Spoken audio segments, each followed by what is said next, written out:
पृथ्वी पर रहने के लिए एक दिन जमीन की कमी होने वाली है, पर हमारे पृथ्वी पर एक ऐसा हिस्सा है जहां इंसान बिना किसी सहायता के जीवित नहीं रह सकता, और वह जगह है एंटार्क्टिका।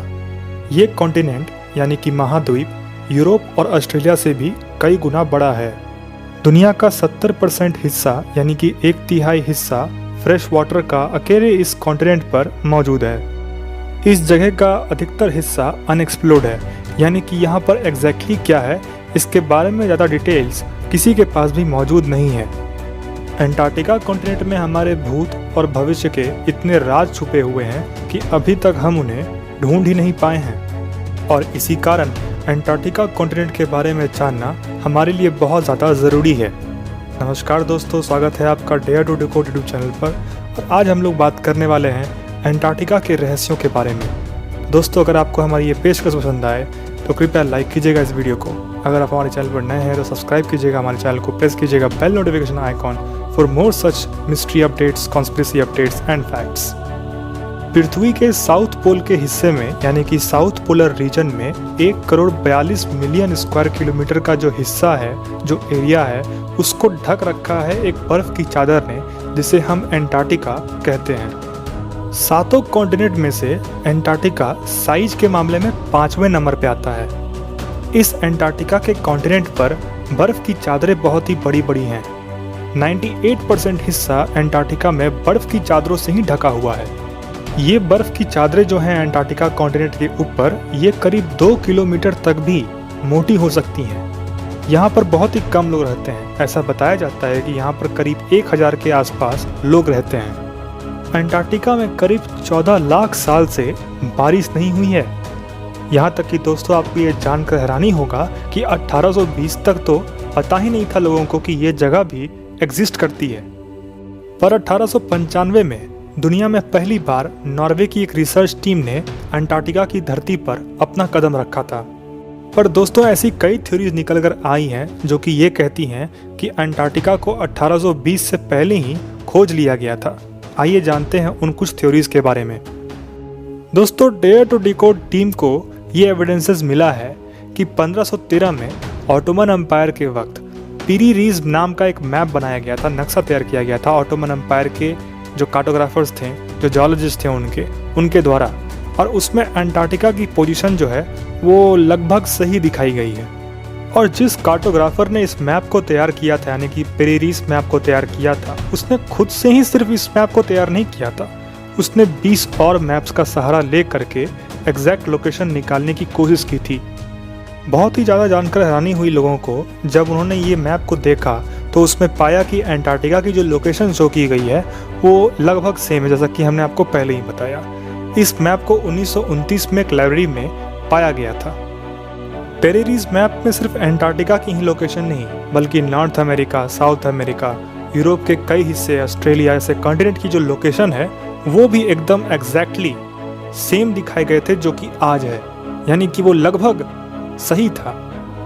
दोस्तों, डॉक्टर जॉन वाइकॉट जो कि यूनिवर्सिटी ऑफ कोलोराडो में एक प्रोफेसर हैं, उन्होंने ऐसा बताया है कि हमने एंटार्क्टिका की खोज, यानी कि इंसानी सभ्यता ने एंटार्क्टिका की खोज 1820 से पहले ही कर ली थी। इसके बहुत सारे जो सबूत हैं वो उन्होंने रखे। प्रोफेसर ने बताया कि अगर एंटार्क्टिका की लोकेशन खोजी जा चुकी थी तो इसकी बहुत संभावनाएं हैं कि वहाँ पर जीवन था, और अगर जीवन वहाँ पर था, जीव जंतु वहाँ पर थे, अगर इंसान की बस्ती वहाँ पर थी, तो इसका मतलब है कि लोग वहाँ पर आते जाते रहे होंगे, यानी कि पहले भी उस जगह को खोजा जा चुका होगा, लोग जानते होंगे उसके अस्तित्व के बारे में। साइंटिस्टों और रिसर्चर्स की एक टीम ने ये पाया कि एंटार्क्टिका में करीब 1 करोड़ 20 लाख साल यानी कि 12 मिलियन साल पहले एंटार्क्टिका में जीवन था। इसका मतलब ये कि वो हमेशा से ही ऐसा बर्फीला बंजर रेगिस्तान की तरह नहीं था, वहाँ पर जीवन एक समय में एग्जिस्ट करता था। यही पेरेरीज मैप ये भी दर्शाती है कि करीब 1000 साल पहले एंटार्क्टिका गर्म वातावरण का था, यानी कि आज के तरह वो फ्रोजन इन्वायरमेंट या कोल्ड इन्वायरमेंट में नहीं था।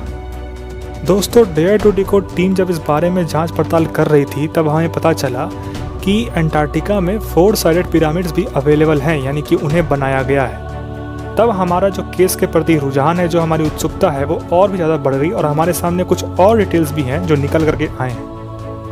हालांकि जहाँ तक 4 साइडेड पिरामिड्स की हम लोग बात करते हैं तो इनको लेकर के ये क्लेम्स भी है कुछ एंशिएंट एस्ट्रोनॉट्स थियरिस्ट को लेकर के कि ये जो पिरामिड्स हैं ये एलियंस के द्वारा बनाई गई हैं। एंशिएंट एस्ट्रोनॉट थियरिस्ट कहते हैं कि ये करीब 1000 साल पहले तक जो ये पिरामिड्स हैं, जो 4 साइडेड पिरामिड्स हैं, वो बनाए गए थे। लेकिन उसके कॉन्ट्ररी में ये एविडेंसेस भी दिया जाता है कि ये सिर्फ एक म्यूनाटेक्स्ट है। दोस्तों, म्यूनाटेक्स्ट पहाड़ों को कहते हैं जो कि बर्फ से ढके होते हैं। स्पेशली अगर हम लोग 4 साइडेड पिरामिड्स को देखें तो वो भी अगर बर्फ से ढके हुए हैं तो हम लोग उनको भी म्यूनाटेक्स्ट कैटेगरी में ही रखेंगे। ऐसा क्लेम किया जाता है कि ये जो म्यूनाटेक्स्ट हैं, यानी कि जो 4 साइडेड पिरामिड्स है जो कि बर्फ से ढकी हुई हैं, उनको एलियंस ने बनाया है। और ऐसा भी कहा जाता है कुछ थ्योरिस्ट के हिसाब से कि ये जो एलियंस की सभ्यता थी उनका जो कांटेक्ट है, यानी कि संपर्क है, वो ऑटोमन एम्पायर से भी हुआ होगा। दोस्तों, इस फोटो को देख करके आपको क्या लगता है? वैसे हम आपको बता दें कि ये टैंक्स हैं। जी हाँ, जब वॉर होता है तो जो टैंक्स इस्तेमाल होता है बैटलफील्ड में, वो टैंक्स हैं यहाँ पर जो ये फोटो में आपको दिख रहा है। अब ये किस बात का इशारा है? ये इस बात का इशारा है कि यहाँ पर हो सकता है कि कभी जंग भी हुआ हो, इसीलिए तो यहाँ पर टैंक्स मौजूद हैं जो कि स्टक हो गई हैं, यानी कि बर्फ के नीचे आ चुकी हैं, जम गई हैं। इसका मतलब ये अगर कि यहाँ पे जंग हुआ होगा तो यानी कि यहाँ पर इंसानी सभ्यता भी होंगी, यानी कि इंसानी बस्तियाँ भी कभी ना कभी रही होंगी। इस बात का ये एक जीतता जाता सबूत है जिसे कोई भी डिनाई नहीं कर पाया है आज तक। ऐसा माना जाता है कि वर्ल्ड वॉर 2 में जब नाजी की हिटलर वाली आर्मी थी तब वो एंटार्क्टिका में आई थी और उन्होंने यहाँ पर कुछ बेसेस बनाए थे। हिटलर का जो एम था एंटार्क्टिका जाने का वो सिर्फ एक ही था, एलियन सभ्यताओं से कांटेक्ट इस्टेब्लिश करना अगर वो एग्जिस्ट करती हैं तो। अमेरिकन नेवी के एक ऑपरेशन हाई जंप में अमेरिकन नेवी के जो चीफ थे एडमिरल रॉबर्ट ई बर्ड, वो भी एंटार्क्टिका गए थे। एडमिरल ई बर्ड ने ये बताया कि वहाँ पर उन्होंने कुछ ऐसे मिस्टीरियस एयरक्राफ्ट्स ऑब्जर्व किए थे जो कि आउट ऑफ दिस वर्ल्ड थे, यानी कि इस दुनिया के नहीं थे। वो एक पोल से दूसरे पोल तक बहुत ही तेज गति से मूव कर रहे थे। जैसी टेक्नोलॉजी वो लोग यूज़ कर रहे थे वैसी टेक्नोलॉजी उस वक्त के हिसाब से बहुत ही ज़्यादा हाई लेवल की थी। दोस्तों, हमारा देश भारत भी वहाँ पर अपना एक रिसर्च इंस्टीट्यूट इस्टेब्लिश कर चुका है। जी हाँ दोस्तों, साउथ पोल से 2500 किलोमीटर दूर एंटार्क्टिका में एक जगह का नाम है दक्षिणी गंगोत्री। वहाँ पर हमारा एक रिसर्च इंस्टीट्यूट है जहाँ से हम लोग सारी चीज़ों को मॉनिटर करते हैं और एंटार्क्टिका को और समझने की वहाँ पर कोशिश की जा रही है, रिसर्च वर्क किया जा रहा है। इसके अलावा एक और रिसर्च सेंटर है भारत का जिसका नाम है मैत्री। ये भी एंटार्क्टिका को एक्सप्लोर कर रही है क्योंकि एंटार्क्टिका बहुत ही रहस्यमय जगह है और इसके बारे में भी जानने के लिए बहुत कुछ है।